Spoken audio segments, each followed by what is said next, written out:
Anda sepakat upaya kriminalisasi terhadap aktivis? Harusnya polisi lebih transparan sekali ya, pandai dia menjelaskan tindakan itu, beralasannya melakukan tindakan itu. Apakah Lokataru atau misalnya Blok Politik Pelajar atau misalnya Gejayan menyerukan penyerangan dan penjarahan ke rumah mereka? Ya kalau itu 100% saya yakin enggak.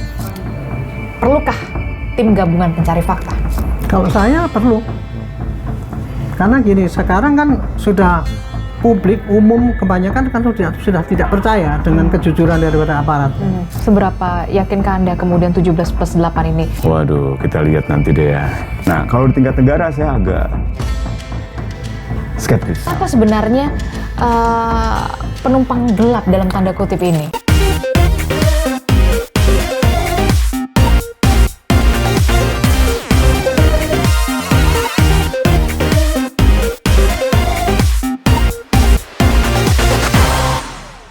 Hai, kembali lagi di On Point with Adi Selarasati. Ada beragam topik yang menjadi sorotan publik di pekan terakhir ini. Salah satu yang masih menjadi sorotan publik adalah apalagi kalau bukan tuntutan 17+8 yang tenggat waktunya ini sudah makin deadline 5 September 2025. Ibaratnya nih SKS nih, sistem kebut semalam, ya kan? Selesai nggak selesai, kumpulin nih ya kan? Pokoknya 5 September 2025. Iya kan? Ini mau nggak mau, suka atau tidak suka, rakyat sudah mengajukan 17+8, sudah makin menguat gelombang tuntutan itu, begitu ya. Tapi kemudian sayangnya ada beberapa aktivis yang kemudian ditangkap oleh pihak kepolisian begitu, oleh polisi begitu. Tapi saya ingin tanya dulu nih, karena saya ada dua narasumber saya juga yang hebat-hebat juga di sini. Ada Pak Arianto Sutadi. Apa kabar Pak Arianto? Baik, penasihat Kapolri. Kemudian ada Mas Usman Hamid. Terima kasih sudah datang juga dari Direktur Eksekutif Amnesty Internasional. Penasihat Kapolri dari luar. dari eksternal. Nah ini dia, tadi saya udah sebut kan, sistem kebut semalam. Selesai nggak selesai dikumpulin. Nah, tapi kemudian ada yang meninggal juga. Kita sangat menyayangkan. Ironis sekali di tengah penyampaian aspirasi masyarakat ada yang meninggal. Ada 10 orang kawan-kawan kita begitu ya. Selain Afan Kurniawan, pengemudi ojek online, kemudian ada dari mahasiswa UNES juga, ada mahasiswa dari Amikom juga. Jogja. Iya, dari Jogja. Ini menyedihkan buat saya dan juga buat kita semua. Lebih parah dari 98? Ya, saya kira imbang-imbang ya. Tapi kalau dibandingkan dengan akibatnya tidak separah 98. Kalau dari pandangan saya ini meleset daripada dugaan, daripada penggerak yang ingin menciptakan kekacauan yang lebih seperti tahun 98 dulu. Tapi untungnya nggak berhasil. Jadi ya cuma separuh, dan sekarang kondisi alhamdulillah sudah agak bisa membaik. Mudah-mudahan selanjutnya bisa membaik. Kalau mengenai keadaan, saya hanya menyatakan gitu ya. Karena saya ngomong ini berdasarkan pengalaman saya tugas menangani masalah riot kayak gini ini, yang dulu saya kebetulan juga sudah pernah di Mabes Polri juga, yang ini juga ini. Jadi kalau dibanding-bandingkan ya, meskipun penanganan unjuk rasa ini menurut saya ini sangat lebih berat daripada dulu ya, karena isu akumulasinya sangat tinggi ya. Banyak sekali isu-isu yang harus dituruti untuk permintaan daripada tuntutan daripada, karena sudah terakumulasi masyarakat. Kalau dulu kan single aja anunya, masalahnya tuh single itu lewat selesai. Kalau ini enggak, akibat daripada akumulasi tuntutan-tuntutan itu banyak sekali dimainkan oleh ini penggerak ini tadi. Jadi kita menghadapinya terus terang kemarin ini agak pusing juga itu, yang ngadepi ini dari kelompok mana, ini kok sini, kok kemudian gampang sekali cepat sekali itu ya menjelarnya. Nah, ditambah lagi dengan kemarin ada martir ya, trigger itu kecelakaan, menurut saya itu musibah besar ya, dengan adanya ojol yang meninggal hari tanggal berapa, 28 ya. Saya udah menduga itu udah pasti meledak. Betul juga kan, meledak itu. Dalam kondisi meledak itu, polisi biasanya menghadapinya mesti hati-hati. Jangan sampai jika kita dipancing lagi dengan ledakan yang lebih besar lagi. Maka pada saat itu polisi kan pasif kan. Lebih baik bertahan, kemudian meskipun diserang kantornya dan sebagainya itu hanya bertahan aja. Tapi akibat daripada strategi bertahan itu mengakibatkan yang di mana-mana lebih berani lagi kan, jadi lebih parah. Untungnya Pak Presiden kan ngambil alih, disitulah saya lihat agak bisa sedikit terkendali ya, dan syukurlah itu tidak berlarut-larut dengan yang lebih parah lagi. Pak Haryanto melihat ada pola yang sama dengan kala itu? Yang dulu, tapi saya hanya melihat gini, yang kita hadapi ya dalam masalah seperti ini harus dibagi dua. Satu adalah penyampaian aspirasi rakyat. Tetapi di sisi lain, di dalam penyampaian aspirasi rakyat ini pasti dimanfaatkan oleh perusuh ya, untuk menimbulkan kerusuhan dengan memancing tindakan anarkis. Oleh karena itu ya, polisi dalam menghadapi kayak gini ini, penyampaian unjuk rasa yang masif seperti ini, dari dulu polisi tahun 1998 itu, sejak ada undang-undang penyampaian pendapat rakyat, doktrin kita pada aparat di lapangan itu sudah berubah. Seperti yang pengamanan yang dulu-dulu kan hanya memusatkan kepada masalah keamanan. Tapi sejak 98 itu doktrin kita adalah di satu sisi kepada para pengunjuk rasa penyampaian aspirasi harus dilayani, dikawal sampai mereka bisa menyampaikan pendapat dengan baik. Tetapi hati-hati kepada anarki yang ditimbulkan oleh perusuh-perusuh, penyusup-penyusup yang biasanya muncul ketika demo sudah berjalan dengan baik, selesai, kemudian disusupi dengan itu sehingga nanti memancing tindakan anarkis. Inilah yang harus dihadapi dengan kehati-hatian. Jangan sampai menimbulkan martir, supaya tidak sampai menimbulkan riot yang lebih besar. Gitu. Itu sudah diwanti-wanti kayak gitu. Tetapi ya, anggota di lapangan itu juga punya keterbatasan untuk pengendalian diri.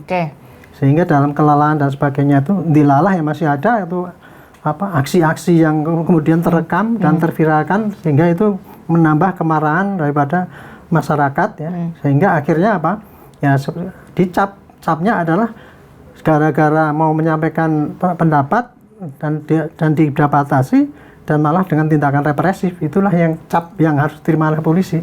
Itu risiko daripada polisi ya, tugasnya terlalu banyak itu ya, melayani, kemudian menjaga Kamtibmas dan menegakkan hukum. Ini sudah risiko yang harus dihadapi polisi menurut saya. Kalau menurut Mas Rusman Hamid, Anda melihat ada pola-pola yang sama atau seperti apa?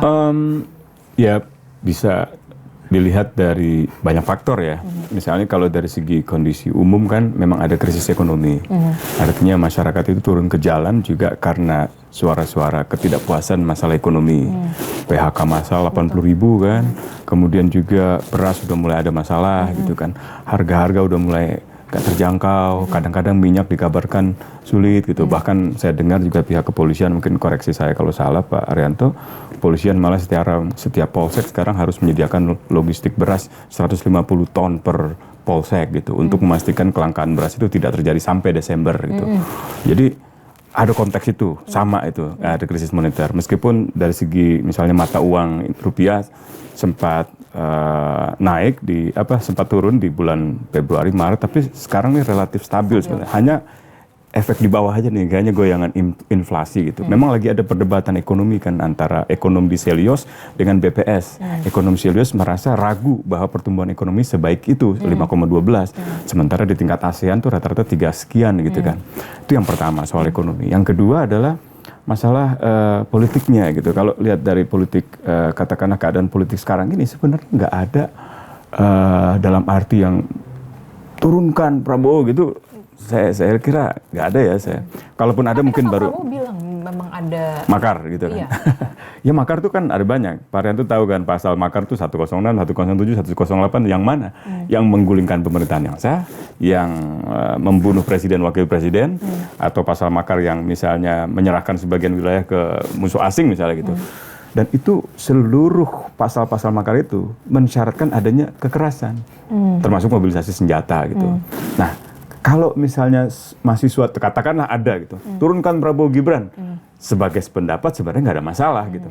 Tapi kalau sudah yang terjadi ada saat ini kan tidak seperti itu. enggak, orang kalaupun ada yang sifatnya ke arah pemerintahan itu kan bubarkan DPR. Ya. Demonstrasinya kan secara politik itu. Karena memang tujuan utamanya adalah memang tujuan DPR. Tolak tunjangan DPR yang begitu fantastis. Ya itu pemicunya aja. Tapi sebenarnya ada banyak turunannya kan, kenaikan pajak. Ingat deh bulan apa itu yang di Pati ya kan, kemudian di Bone. Betul. Itu kan masyarakat protes gara-gara pemerintah daerah, pemerintah kabupaten menaikkan pajak bumi dan bangunan 250% sampai 1000%. Tanpa ada studi kelayakan atau studi daya kemampuan masyarakat seberapa jauh, dan apakah harus 250, apakah harus 1000%. Dan itu protesnya diwarnai oleh kesombongan seorang pejabat bupati gitu kan.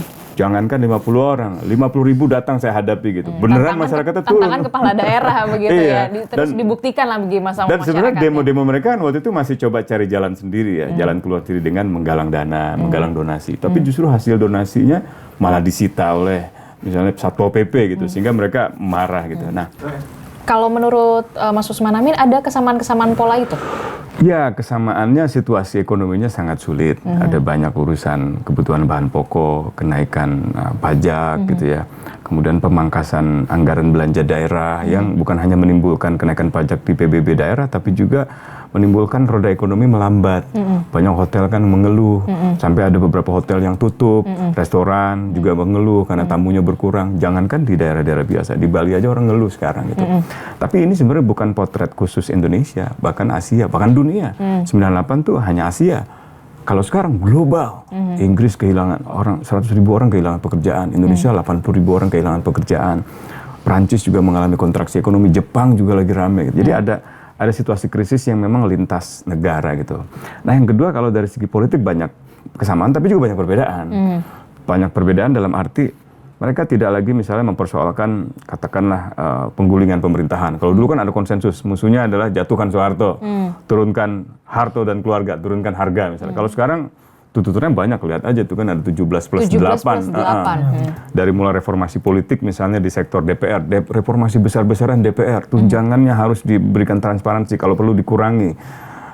Kemudian harus ada transparansi anggaran politik partai gitu kan. Lalu di sektor ekonomi, perpajakan yang lebih adil. Di undang-undang omnibus direvisi, atau undang-undang masyarakat adat disahkan, undang-undang perampasan aset disahkan gitu. Sampai ke soal reformasi sistemik dan kepemimpinan di kepolisian maupun di militer misalnya. Tarik militer dari urusan sipil, tarik militer dari BAR. Jadi sangat komprehensif. Sebenarnya kalau saya petakan itu dari 17+8 itu kan mungkin kurang lebih ada 4-5 sektor lah gitu. Itu seperti kayak dikalibrasi ulang begitu nggak? Ya, mereka mencoba mengumpulkan semua tuntutan yang disampaikan oleh mahasiswa, oleh ojol, oleh masyarakat biasa. Lalu mereka utak-atik begitu, mereka nggak menyederhanakannya, tapi mencoba mencari cara yang lebih simbolik. Muncullah angka 17+8. Jadi lebih simbolisme 17 Agustus lah kira-kira gitu.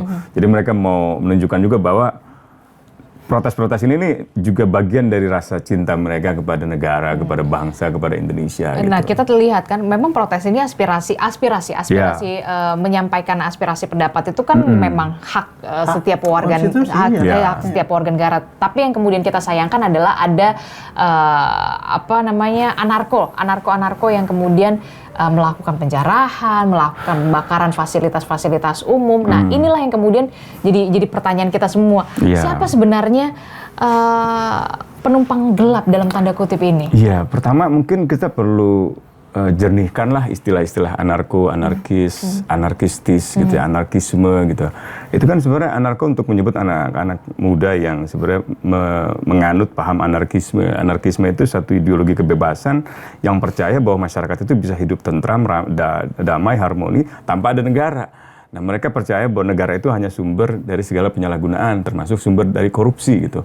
Beda nih dengan yang komunisme masih percaya dengan negara bisa mengontrol jalan ekonomi supaya bisa mensejahterakan buruh dan seterusnya. Demikian pula yang lain-lain itu. Nah, anarko ini sudah terlanjur diidentikan sebagai kekerasan oleh publik di Indonesia, oleh negara terutama gitu kan. Seolah-olah kalau ada kekerasan, wah ini anarkis. Anarkis itu tidak percaya pada negara, tapi bukan berarti dia melakukan pengerusakan gitu. Itu hanya seorang yang paham pada paham anarkisme. Nah, kalau misalnya ada yang melakukan pengerusakan, katakanlah menyerang markas Brimob atau menyerang Polres Jakarta Timur misalnya, atau membakar gedung DPD, ya katakan saja sebagai perusuh, sebagai pengrusak gedung, nggak perlu pakai istilah-istilah politis itu. Itu kan istilah politis kayak terorisme gitu kan, atau komunisme gitu. Saya kira istilah-istilah semacam itu. Jadi diksinya lebih ke perusuh. Ya, diksi yang netral aja, yang dingin aja, yang tindak pidana misalnya gitu. Sehingga kita tidak lagi berdebat tentang cara pandang politik kan gitu. Kan yang penting itu kan perbuatan pidananya. Bisa aja dia seorang muslim, dia seorang komunis, dia seorang anarkis, dia seorang apapun gitu ya. Tapi kalau dia melakukan tindak pidana ya siapapun itu harus diproses. Tapi kalau nggak melakukan tindak pidana juga nggak bisa diproses gitu kan. Termasuk ya ini yang anarkistis ini kan adalah orang-orang yang diproses begitu ya. Ya kita hindarilah istilah itu. Termasuk ya itu tapi yang kita sayangkan adalah dengan anarkistis ini begitu ya, pembakaran fasilitas umum dan segala macam. Sebut aja pembakaran. Iya, pembakaran gitu, fasilitas umum, penjaraan dan segala macam. Ini kan jadi membiaskan tujuan awalnya kita 17+8 begitu. Ya. Ini yang kemudian sedikit disayangkan lah ya.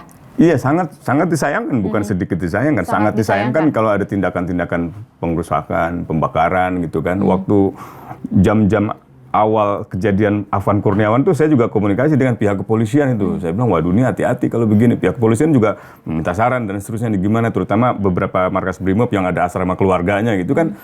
Cukup bagaimanapun mereka juga keluarga gitu. Sama seperti masyarakat biasa juga. Kalau polisi udah nangkep, misalnya dia perusuh ya tangkap aja, bawa aja.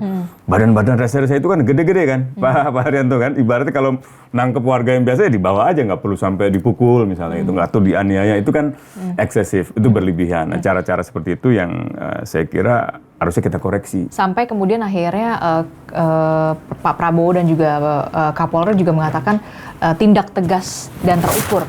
Menurut Anda ini efektif? Ya harusnya dari awal ya. Cuman label anarkis, teroris, makar itu kayaknya nggak perlu deh. Apalagi belakangan jadi berkembang lagi soal asing begitu kan. Kayaknya nggak perlulah. Kita fokus saja pada tindak pidana. Tindak pidana kan sederhana. Barang siapa melakukan apa terhadap siapa, kapan, di mana. Nah, barang siapa melakukan apanya bisa pengrusakan, bisa pembunuhan, bisa penyiksaan, bisa penganiayaan, macam-macam kan itu. Itu aja kita konstruksikan unsur-unsurnya. Apakah ada niat, apakah akibat itu memang sesuatu yang diniatkan, apakah dia tahu bahwa akibatnya bisa mengakibatkan kematian, bisa mengakibatkan kerusakan, pembakaran, dan seterusnya. Kalau dia tahu dan dia tetap melakukan itu, berarti dia sengaja melakukan tindak pidana itu, hukumannya bisa lebih berat dan seterusnya gitu. Jadi, atau kalau ada orang yang memang mau ditangkap kayak aktivis misalnya sekarang ditangkap, ya udah kalau mereka minta surat perintah penangkapannya kasihlah, atau surat jemput paksa ya kasihlah gitu kan. Itu kan hal-hal yang sederhana. Nah, Anda melihat bagaimana ini soal penangkapan dan penahanan? Nah, ini saya sudah ada 2 nih. Iya, saya coba tanyakan. Iya, betul. Tadi saya dari Polda Metro Jaya juga, saya habis menandatangani surat penangguhan penahanan gitu. Surat jaminan lah kira-kira gitu. Yang mudah-mudahan dipertimbangkan, mudah-mudahan dibebaskan gitu. Tapi kelihatannya ada usaha untuk mentarget aktivis yang dianggap mengobarkan seruan untuk demonstrasi, bahkan seruan untuk menyerang polisi misalnya gitu. Saya diberikan juga itu postingan-postingan mereka gitu kan. Saya coba lihat dari 2 sisi gitu. Nah, saya merasa bahwa pernyataannya Del Pedro, bahkan hari Jumat lalu tuh dalam sebuah pertemuan di Yayasan LBH Indonesia, saya berada di sana bersama Del Pedro juga, ada 20 lembaga lah gitu. Dan saya lihat ucapannya Del Pedro ini tidak ada yang bermasalah. Malah dia bisa dengan rinci, dengan terstruktur, dia menjelaskan keprihatinan dia terhadap tindakan pengamanan kepolisian yang berlebihan pada aksi hari Senin itu 25 Agustus, di mana dia mendampingi ratusan demonstran yang diamankan dan terutama rata-rata anak-anak atau usia anak lah gitu. Nah, dia melakukan itu dengan satu keyakinan bahwa anak-anak itu juga boleh berunjuk rasa dan negara wajib melindungi. Nah, kadang-kadang kepolisian kan merasa, oh ini ada sejumlah kelompok orang gitu, sebenarnya beberapa orang dilihat oleh polisi melakukan kekerasan, tapi untuk memastikan mereka ketangkap semuanya diamankan dulu gitu kan. Jadi harusnya pelakunya cuma 5, diambil dulu 100, dibawa ke Polda, lalu diperiksa satu persatu, kemudian dibebaskan. Nah, dalam proses pemeriksaan di Polda itu, menurut pihak kepolisian, Pedro sampai katakanlah menganjurkan untuk melawan gitu kan. Tapi menganjurkan untuk melawan ini kan istilah alegoris aja untuk bawa lawan kezaliman, lawan ketidakadilan, ibaratnya seperti itulah. Kalau ada kesewenang-wenangan pihak negara atau kepolisian atau militer sekalipun, ya lawan gitu. Tapi kan lawan bukan berarti bunuh polisi atau serang polisi atau bakar, itu kan bukan berarti seperti itu. Nah, ini yang mungkin ada komunikasi yang saya kira kurang berjalan dengan baik gitu, sehingga pihak kepolisian mungkin menempatkan itu sebagai tindak pidana gitu, ditambah dengan kata-kata yang ya apa ya kayak menghasut ya, atau gimana? Sikat kantor kepolisian di sekitarmu misalnya gitu kan. Nah, kalimat-kalimat yang ya sebenarnya tidak pantas ya, tapi saya kira apakah itu tindak pidana misalnya gitu, apakah itu bisa dibuktikan dengan bahwa ada orang yang memang terpengaruh dan melakukan tindak pidana itu karena mereka gitu. Kan kalau kita amati di dalam kepolisian saja, beberapa pelaku perusuhnya yang ditangkap juga anggota militer misalnya, Palembang, di Bandung dan seterusnya gitu. Juga ada kecurigaan di sejumlah markas polisi di Jakarta, itu kan rata-rata aman tuh, Polres-Polres Barat, Pusat. Sementara yang di Timur, di depan markas militer, nggak aman. Nah ini perlulah tim gabungan pencari fakta gitu untuk menyelidiki apa yang sesungguhnya terjadi gitu. Jadi menurut Anda perlu ada pembentukan? Perlu ada, supaya ada penjelasan yang lebih netral lah, unsur polisinya dilibatkan, unsur militernya dilibatkan, unsur katakanlah unsur negara, kementerian lain dilibatkan, unsur masyarakat, tokoh-tokoh yang punya integritas itu. Saya tidak ingin dilibatkan, tapi sebaiknya... Tapi kalau dilibatkan, Anda nggak bersedia? bisa, saya ada konflik kepentingan. Saya kan di Amnesty International kita punya kode etik, kita nggak boleh menjadi bagian dari unsur pemerintah atau unsur BUMN gitu kan. Kami bukan orang yang lembaga yang bisa membenarkan rangkap jabatan gitu. Nah itu gimana Pak Haryanto?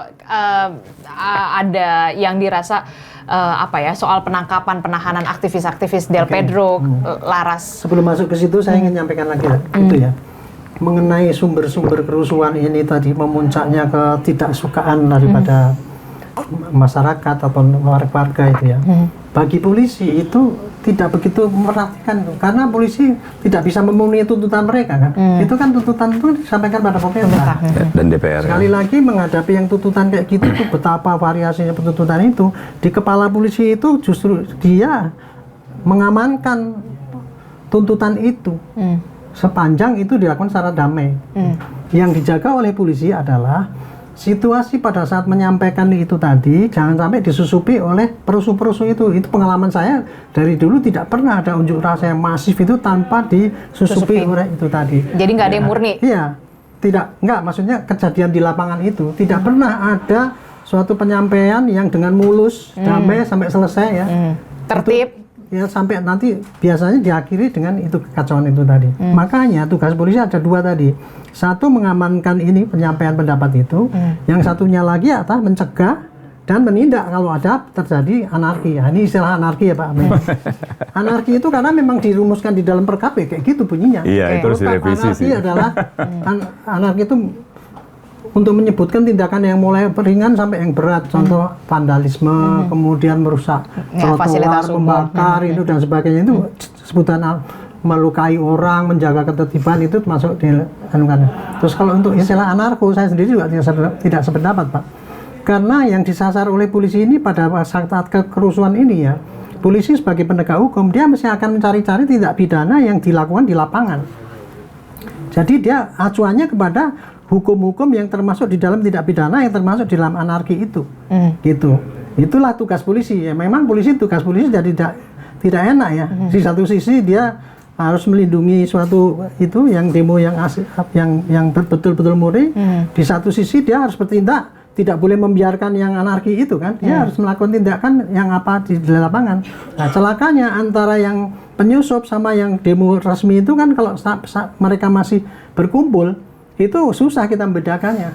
Tetapi kebiasaannya tindakan anarkis itu biasanya selesai habis masa yang resmi daripada yang unjuk rasa. Iya, polanya sudah kelihatan ya. Maksudnya sudah menjelang sore. Ya, menjelang sore pasti kan? Timbulnya kacauannya gitu. Gelap. Selalu gitu. Ya, tapi karena apa ya? Gini. Justru yang titik-titik rawan itulah yang menjadi modus daripada ini, kita sebagai pelaksana di lapangan ya. Kita bisa membaca itu. Mereka itu akan menciptakan gitu saat kritis pas polisi mengusir, supaya polisi bertindak keras itu direkam, kemudian diviralkan, sehingga banyak tindakan polisi yang anarkis itu kelihatan gitu. Tetapi yang demo yang aman dari pagi sampai sore itu nggak pernah diapa-apakan, tapi yang diviral pasti nanti kalau pas tindakan itu. Yang kedua, diciptakan trigger pasti, entah triggernya itu korban itu atau petugas. Nantilah kemarin itu ya, kita suatu kecelakaan ya. Itu apakah kecelakaan betul murni apa saya masih tidak tahu ya. Tapi trigger yang seperti kemarin itu sangat efektif sekali, karena apa? Pasti akan meledak. Kalau Pak Hamid tadi bilang ini gini-gini, saya udah bilang waktu itu Pak, siapkan ini siaga 1 nih, sekarang ini harus. Karena ini pasti nanti akan diserang Maskar Brimob. Dan hari malam ini juga pasti kantor polisi semua nanti akan diserang. Saya udah ngomong gitu sama. Makanya saya sarankan waktu itu siaga 1. Maksudnya apa? Supaya aparat polisi semua datang kantor, jangan cuma lihat di TV doang gitu. Nah, ternyata lebih daripada yang saya tafsirkan kayak gitu, Pak. Nah, kemudian kalau tadi kenapa kemudian aktivis ditangkapin itu tadi? Nah, itu dia jadi pertanyaan kita semua. Saya ceritakan gini, Pak Amin. Ya. Saya tadinya juga gini. Ini masalah krusialnya adalah penafsiran daripada ujaran kebencian. Penafsiran undang-undang itu kan semacam pasal karet sekarang itu ya. Apalagi ITE itu, apakah ini ujaran kebencian apa enggak kan gitu kan. Nah, terus kemudian ada didalilkan bahwa kalau ujaran kebencian atau fitnah hasutan itu harus dibuktikan kalau sudah terjadi di lapangan, gitu kan. Nah, kemarin ini yang terjadi adalah dari tangkapan orang kan ditangkap 1.300 ya. Kemudian ditahan cuma berapa 40 atau siapa saya lupa. Ya, 40-50 ya, 40-50. Itulah yang kedapatan melakukan tindak pidana. Di antara itu tindak pidana itu artinya ada yang merusak, ada yang membakar atau menjarah, itulah termasuk itu. Nah, kemudian dari itu ada 6 orang, kalau dari Pedro, kalau saya ingat saya ada 6 orang saksi, ya. Ditanya, kenapa kalau berbuat gitu? Iya Pak, saya gini, baca ini. Yang seruan-seruan itu. E-flyer itu. Ya, flyer-flyer itu sampaikan kan ada yang bunyinya bakar ini, kemudian jangan takut, kan kayak gitu kan. Nah, terus dari 6 orang ini, kan itu berarti kan ada orang yang terhasut oleh tulisan itu. Oke. Kemudian tulisan ini dicek dari mana sumbernya. Kan kita kan nggak bisa dong kalau cuma salah-salahan gitu, cuma apa AI atau apa kan bikin. Kita cek ternyata sumbernya kepada ini berapa apa tuh saya nggak ngapal ya dengan akun-akun atau apa itu istilahnya gitu ya. Nah, kemudian dianukan lah apa dari cyber dianalisis kan bagaimana itu apa penyampaian itu kemana-mana kayak gitu kan. Nah, terus kemudian dari bukti itu kan berarti sudah penyidik sudah mendapatkan alat bukti rekam jejak itu, ada saksi, kemudian panggil saksi ahli. Pak, ini kayak gini ini apakah termasuk di dalam hasutan apa tidak? Nah, karena saksi ahli menyatakan ya barulah kemarin itu ditangkap. Jadi penangkapan kemarin itu saya tanyakan apakah sudah memenuhi unsur bukti? Sudah, dan malah berlebih. Karena bukan hanya 2, tapi sudah ada 4 kan alat bukti. Jadi petunjuk, kemudian saksi ahli, barang bukti. Itulah yang dilakukan penangkapan untuk itu. Dan itulah ini harus kemudian tetap, dasarnya ya, sehingga ditangkap itu.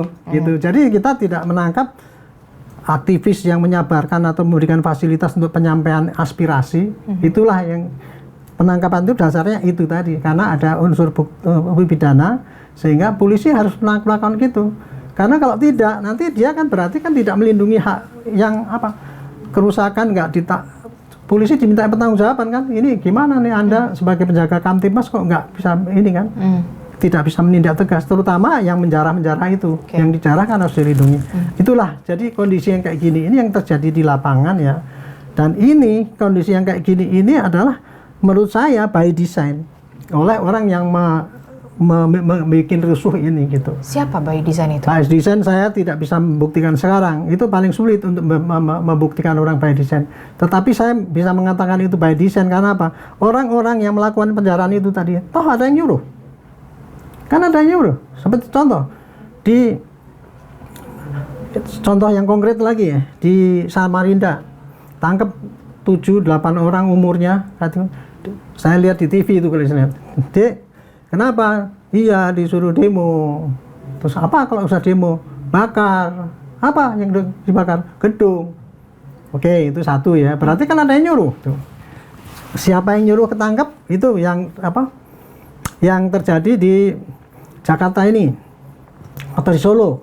Solo itu ketika ditangkap semua ditanya mana yang asal dari Solo? Nggak ada, dari luar kota semua. Kan itu dikirim ya. Dan mereka datangnya termasuk lagi yang di tempatnya Bu Sri Mulyani. Ribuan orang gitu, mungkin ratusan atau ribuan saya nggak tahu ya. Datangnya malam-malam bersama-sama dan di bawah satu komando langsung serut kalau menjarah kayak gitu. Padahal itu dijaga oleh tentara. Betapa dahsyatnya itu hasutan-hasutan itu. Itulah yang harus diantisipasi oleh polisi. Mau tidak mau ya dia harus berbuat kayak gitu. Nggak bisa. Ini adalah bentuk gitu. antisipasi polisi. Ya, kalau antisipasi kan peristiwanya belum terjadi ya. Nah, ini kan peristiwa udah banyak terjadi. Jadi sebenarnya ini lebih merupakan respon terhadap apa yang sudah terjadi. Nah, kita masih menunggu bagaimana hasil akhirnya ini. Kan pihak kepolisian belum sepenuhnya mengumumkan hubungan-hubungan yang tadi dijelaskan oleh Pak Arianto tadi secara terbuka. Misalnya katakanlah akun-akun yang disebut Pak Arianto atau yang dimaksud Pak Arianto kan sebenarnya akun-akun blog politik pelajar, akun Gejayan Memanggil, akun Lokataru Foundation yang sebenarnya sudah bertahun-tahun mereka menyuarakan suara-suara kritik gitu. Nah, kenapa baru sekarang ini terjadi gitu? Atau kenapa sekarang ini dikaitkan dengan kerusuhan misalnya gitu? Atau katakanlah kalimat yang tadi Pak Arianto katakan, jangan takut gitu kan. Kalimat jangan takut itu pidananya di mana gitu, misalnya itu. Jadi kita masih harus benar-benar menunggu ini bagaimana hasil pemeriksaan yang lengkap itu. Kalau saya sih ragu. Saya mengenal mereka semua, Syahdan misalnya atau Del Pedro dan lain sebagainya, anak muda yang memang ya mirip-mirip saya dulu mungkin waktu masih muda gitu. Jadi menyuarakan kritik mereka terhadap negara, terhadap pemerintah, terhadap DPR gitu, dan terhadap pihak kepolisian gitu. Tentu kalau benar ada hubungan misalnya mereka menyuruh bakar gitu dan memang bisa dibuktikan ya saya kira saya juga nggak akan bisa mengatakan tidak ada misalnya gitu. Tapi sejauh ini saya ragu bahwa itu benar-benar terjadi gitu. Terjadi dalam arti kerusuhan, katakanlah penyerangan markas Brimob di Kuitang, taruhlah ambil contoh di Kuitang, itu kan kalau kita lihat menit-menit awal yang terjadi itu pasca kejadian Afan Kurniawan itu orang marah benar-benar. Brimob itu saya nggak bisa gitu menafsirkan. Ini yang saya sebutkan tadi itu yang ditangkap dari penjara-penjara itu loh, yang dari para pelaku yang ditangkap dari penjara-penjara itu, yang ngaku itu tadi. Kenapa? Siapa yang suruh gitu kan? Itu tadi. Gitu. Nah, apakah misalnya katakanlah penjarahan jelas ya, penjarahan rumahnya Ahmad Sahroni, Uya Kuya, Eko Patrio, dan terakhir Sri Mulyani. Apakah Lokataru atau misalnya blok politik pelajar atau misalnya Gejayan Memanggil menyerukan penyerangan dan penjarahan ke rumah mereka? Ya kalau itu 100% saya yakin nggak. Yakin saya. Nggak ada. Nah, ini yang saya kira harus dipertimbangkan oleh pihak kepolisian untuk katakanlah membebaskan mereka atau menangguhkan penahanan mereka atau bahkan menerbitkan penghentian penyidikan gitu. Kalau tidak, ini polisi akan dilihat sebagai pihak yang mengkriminalisasi aktivis, mengkriminalisasi peran aktivis masyarakat sipil yang justru dibutuhkan saat ini untuk mengontrol, mengawasi jalannya pemerintahan. Karena tidak ada oposisi, tidak ada fungsi-fungsi parlemen yang kritis terhadap kebijakan pemerintah. Secara umum ya, mungkin 1-2 adalah gitu, tapi secara umum kita merasakan suasana di mana pemerintah bisa membuat kebijakan apa saja tanpa ada kontrol dan pengawasan yang memadai dari DPR. Ambil contoh anggaran pendidikan, 44% porsi pendidikan diambil untuk MBG, misalnya itu. Dan banyak lagi lah. Gitu. Anda sepakat upaya kriminalisasi terhadap aktivis? Itu cap yang sering muncul akibat daripada polisi kurang transparan atau kurang pandai menerangkan pada rakyat. Inilah yang saya kerjakan begini ini karena begini. Saya sudah mengusulkan Pak Amit, Polda Metro mestinya Anda itu terbuka menyampaikan kenapa saya menangkap orang ini, alat buktinya ini. Tapi kan di dalam press release biasanya Humas itu kan ngomong melanggar pasal gini, nomor sini, panjang sekali yang sebutkan itu. Tetapi dia tidak tunjukkan apa fakta yang menyebabkan dia itu menunjukkan bahwa itu cukup bukti untuk ke situ. Seandainya apa yang saya ceritakan ini tadi ya Pak ya, diekspos di situ, barangkali publik tidak akan terlalu curiga bahwa seperti Pak Hamid nggak bisa menafsirkan, nggak percaya itu tadi Pak, bahwa dia menganjurkan kayak gitu. Itu. Tapi ya sayangnya sampai sekarang polisi kan belum nyampaikan itu. Tapi ini yang saya terima itu tadi berangkatnya antara apa yang diasut dengan apa yang dilakukan itu berkesesuaian, karena ngambilnya dari belakang sini, bukan dari sini ke sini, tapi dari sini ke sini. Itu jadi terlihat betul bahwa ini memang memenuhi unsur gitu.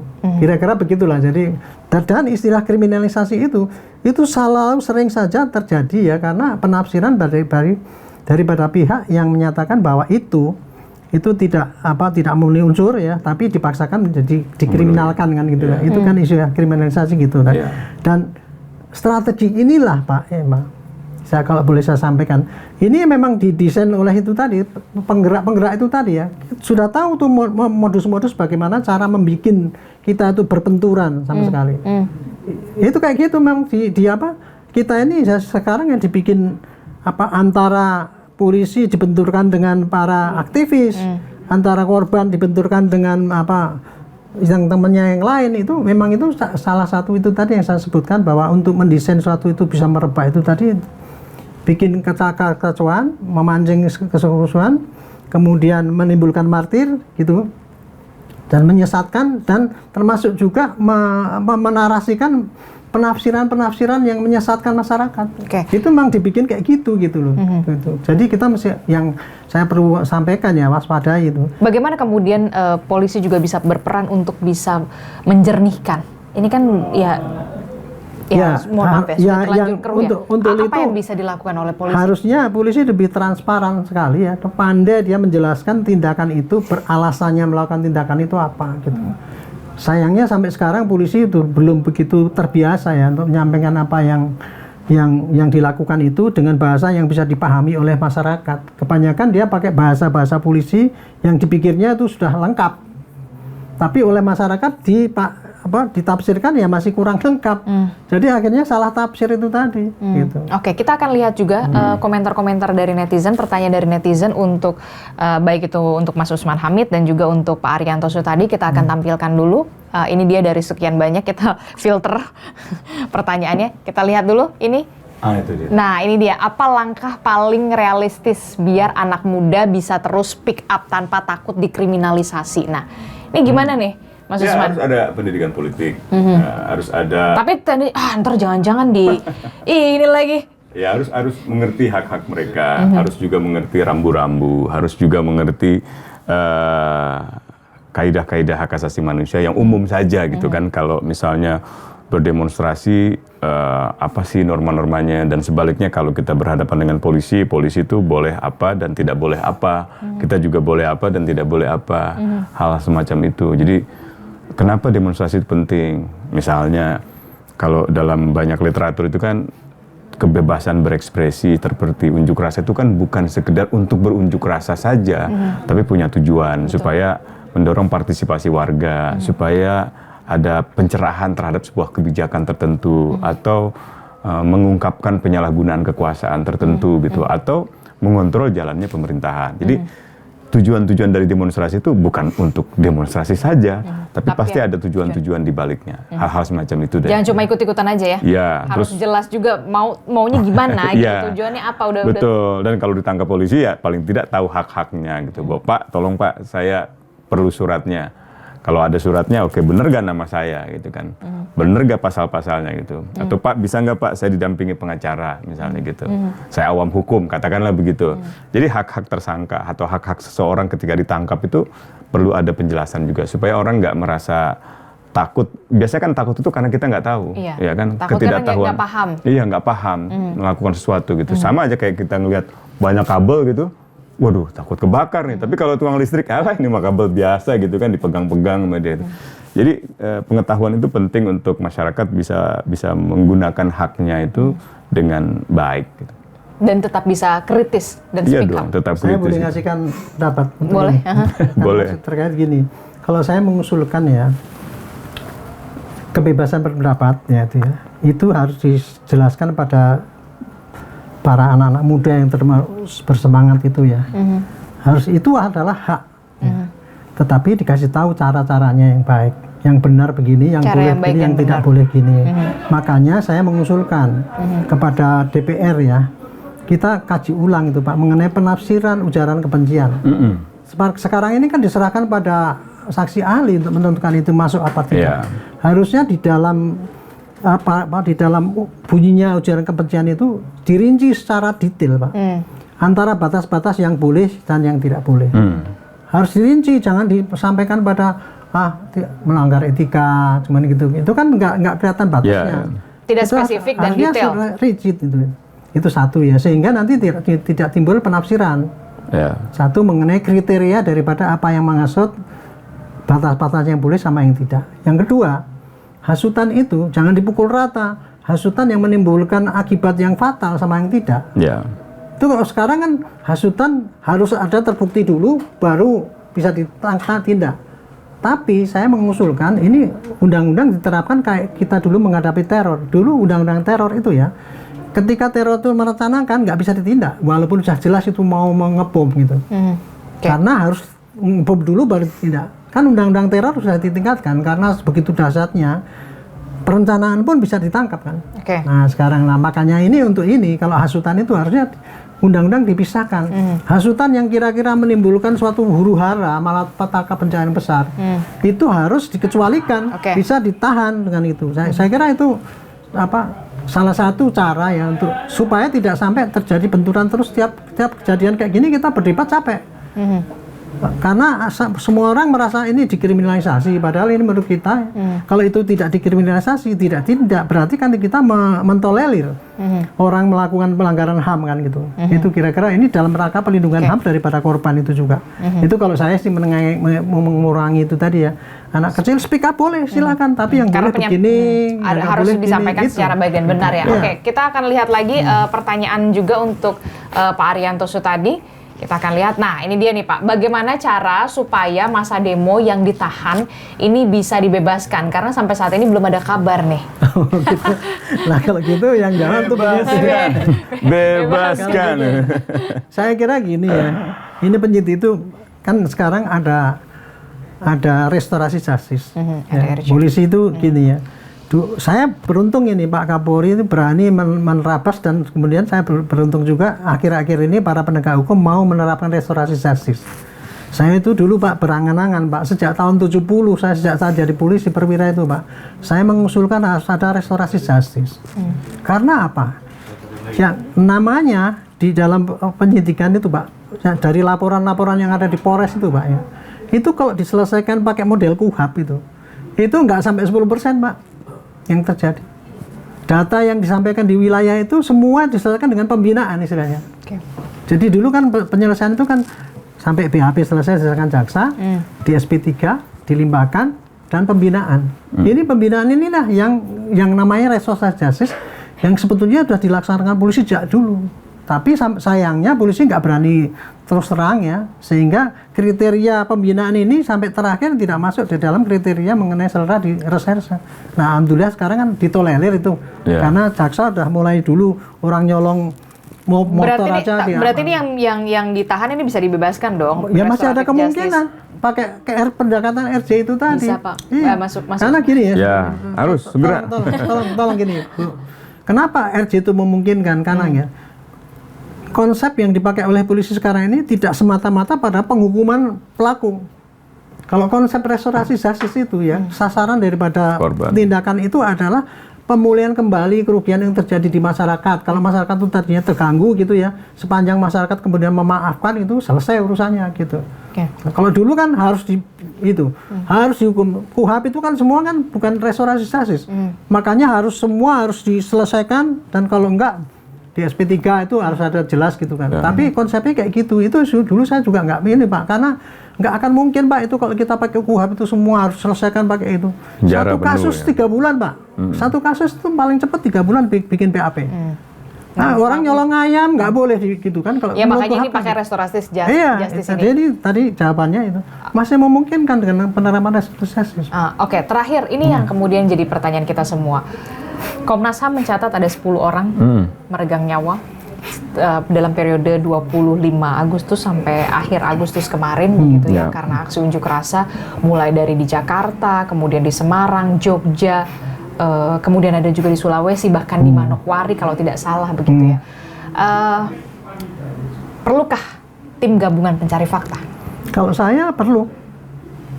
Karena gini, sekarang kan sudah publik umum kebanyakan kan sudah tidak percaya dengan kejujuran daripada aparat. Yang tidak percaya bukan hanya polisi saja, sampai hakim pun nggak dipercaya sekarang kan. Kan gitu. Jadi dalam kondisi yang sangat dahsyat ini tadi harus dikecualikan, harus ada tim pencari fakta dan betul-betul tim pencari fakta yang netral gitu, bukan hanya main-main. Saya ini ya, modal saya itu adalah kejujuran Bu, kalau mengurus semua itu. Jadi saya sependapat tim pencari fakta, tapi betul-betul netral, dan betul-betul aktif. Jangan tim pencari fakta tapi tidak aktif, tidak bagus. Contoh kalau saya mengatakan tim pencari fakta yang di kasus Kanjuruhan itu, Pak, menurut saya itu nggak efektif. Saya pribadi, Pak, sebagai polisi itu, Pak, itu menurut saya ya tuh, saya tidak nuduh siapa-siapa, tapi itu satu malam mati 150, Pak. Penyelesaiannya cuma 359. Dan itu pun nggak terbukti. Itu kan perusuh itu, Pak, tepuk tangan, Pak, itu saya yakin tuh di belakang tuh pasti ada perusahaan yang mendesain kayak gitu, Pak. Itu contohnya kayak gitu, Pak. Jadi kalau saya pribadi kayak gitu. Ini perlu ada kayak gitu, tapi ya itulah, tolong jangan udah tim pencari fakta tapi masih masih nggak bagus ya, nggak efektif. Jadi benar-benar harus yang kompeten. Yang kompeten supaya itu, supaya nggak menimbulkan kecurigaan lagi kan gitu. Terakhir, Iya. apa yang perlu di-underline dari 17+8 ini tidak hanya di media sosial tapi di nyata ini kita melihat banyak sekali tuntutan yang kemudian harus segera dipenuhi oleh pemerintah dan juga DPR, termasuk juga 10 orang yang meninggal dunia. Apa yang perlu di-underline dari Iya, pertama perhatikanlah batas waktu yang mereka sarankan 5 September, misalnya untuk transparansi tunjangan anggota dewan, transparansi dana partai politik, reformasi di tingkat ke DPR gitu ya. Dalam jangka waktu setahun juga reformasi di sektor keamanan, misalnya reformasi kepolisian, reformasi militer. Tapi kan itu semua butuh waktu. Butuh waktu, makanya mereka bagi antara 17 yang sifatnya bisa dilakukan oleh Presiden, oleh Menteri, oleh Panglima, oleh Kapolri. Dan +8. Dan +8 yang mungkin perlu kedua badan ini, eksekutif dan legislatif, duduk misalnya mengesahkan sebuah RUU, katakanlah RUU perampasan aset. Kan itu nggak mungkin bisa besok nih gitu kan, besok hari libur lagi. RUU masyarakat adat gitu kan. Jadi RUU perampasan aset, RUU masyarakat adat, evaluasi atas undang-undang omnibus, undang-undang mineral batu bara, proyek strategis nasional. Itu kan banyak timbul kontroversi gitu. Nah, ini semua yang saya kira dalam setahun kalau pemerintah memberikan macam lini waktu yang jelas gitu. Oke, bulan September kita akan mulai dengan langkah A, B, C. Bulan Oktober, November kita akan lakukan satu langkah-langkah lanjutan sampai bulan Agustus tahun depan. Sehingga Agustus tahun depan ada sebuah perubahan yang besar di DPR, di pemerintah, dan juga di kelembagaan lainnya sebagai sebuah, katakanlah, kesungguhan pemerintah untuk tidak membuat para korban itu mati sia-sia gitu. Setidaknya mereka yang sudah pergi, yang sudah meninggal dunia itu setahun ke depan benar-benar menghasilkan perubahan yang besar. Anda yakin optimis, seberapa yakinkah Anda kemudian 17+8 ini bisa terpenuhi semuanya? Waduh, kita lihat nanti deh ya. Saya ini udah lebih dari separuh hidup saya untuk suara-suara idealisme itu nggak mudah memang. Nggak mudah, tapi ya ambillah yang paling mungkin bisa dilakukan. Misalnya tadi bentuk tim gabungan pencari fakta, supaya masyarakat tahu apa sih yang sesungguhnya terjadi, korban juga tahu. Kan keluarga korban tuh punya hak yang sangat dasar, hak untuk tahu kebenaran. Kenapa anak saya sampai mati? Kenapa anak saya sampai dipukuli? Kenapa anak saya sampai misalnya gitu. Jadi hak atas kebenaran itu mereka tahu. Lalu hal-hal yang sifatnya pemulihan hak mereka itu juga dipulihkan sampai dengan perubahan kebijakan, perubahan kelembagaan. Bagaimana caranya supaya tidak terjadi lagi kejadian seperti Afan, tidak terjadi lagi seperti Iko, tidak terjadi lagi seperti Reza, dan seterusnya. Itu negara harus memastikan langkah-langkah ke depan itu bisa tercapai. Itu saja dulu, katakan itu. Di luar itu ya tentu saja harus ada reformasi perpajakan, harus ada reformasi ekonomi, harus ada pembenahan dalam kehidupan partai politik gitu yang banyak dipersoalkan. Itu kan yang paling menonjol kemarin tuh. Anda yakin ke depan akan lebih hati-hati nih? Kelihatan sih. Mudah-mudahan lah ya. Harusnya lebih hati-hati ya. Iya, kita lihat lah nanti ya. Kenapa Anda agak sedikit pesimis? Ya, itu ada pepatah Prancis, histoire se répète, sejarah itu selalu berulang. Gitu, sejarah selalu berulang. Manusia itu dalam kitab-kitab suci agama juga kan gitu. Selalu berulang sejarah itu. Di dalam Islam gitu, Al-Asr gitu kan jelas. Demi masa, demi sejarah, demi waktu. Bahwa manusia selalu ada dalam kerugian. Kecuali mereka yang tetap berbuat baik, dengan sabar, memperjuangkan yang hak. Jadi sejarah tuh menunjukkan betapa, ya sekarang kerusuhan terjadi. Berulang kan, 98 terjadi. Kita masih diuntungkan, tidak ada sasaran-sasaran kelompok masyarakat Tionghoa yang jadi sasaran. Meskipun banyak dari mereka udah panik. Telepon saya, Mas, perlu nggak kami keluar negeri? Perlu nggak? Karena di bandara udah mulai rame. Nah, makanya juga masyarakat banyak yang menghimbau, mari warga jaga warga, saling jaga itu. Warga jaga warga. Itu menurut saya peningkatan kesadaran yang positif sekarang itu. Nah, kalau di tingkat negara saya agak skeptis gitu. Kalau di tingkat masyarakat saya lihat banyak perubahan positif. Kalau di tingkat atas nih berat. Kecuali ada transparansi anggaran, kecuali ada perubahan kebijakan, prioritas pendidikan, prioritas yang lebih pro rakyat lah, bukan pro elit. Kebijakan-kebijakan yang kemarin dipersoalkan kan pro elit semua. Iya. Ya, kita kan sebenarnya mempermasalahkan hal yang sebenarnya basic ya. Iya. Ya, pemerintah mendengarkan aspirasi rakyat, kemudian setuju saya. kebijakan-kebijakan yang pro rakyat. Iya. Itu kan sebenarnya Iya. 17 plus 8 itu kan? Iya. Oke, nanti kita akan lihat bagaimana 17 plus 8 ini niat dari pemerintah pusat, kita lihat dari DPR. Mudah-mudahan direspon oleh pemerintah lah, intinya Iya. itu aja. Karena ini semuanya Dan pastinya untuk kemajuan kita semua Iya. dan perbaikan untuk Indonesia ke depan Iya. pastinya ya. Jangan ada lagi sejarah kelam yang berulang, itu yang Mudah-mudahan gitu. kita nggak mau lagi itu Tapi terjadi kita lagi. udah selamat lah kemarin itu, selamat daripada bencana besar kalau saya pribadi ya. Ya. Kemarin itu miss Badai dikit, besar kemarin sudah berlalu, udah berlalu. tapi Mudah-mudahan nggak berulang lagi gitu. mungkin akan ada badai lagi ke depan itu karena kondisi ekonomi belum akan membaik. Aduh, itu Iya. dia. Tapi Ya, ya harus kita, dikatakan pahit, harus dikatakan apa yang benar itu meskipun pahit itu. Oke, kita akan lihat nanti ke depannya 17 plus 8 ini bagaimana pemerintah bisa menangani ini semua, DPR dan juga kita juga pastinya ya tetap bisa mengawal ini semua. Terima kasih sudah menyaksikan On Point with Sama-sama. Adistila Larasati. Terima kasih Pak Arianto, Mas Usman, terima kasih. Nanti kita akan jumpa lagi di On Point with Adistila Larasati di episode berikutnya. Terima kasih. Sampai jumpa.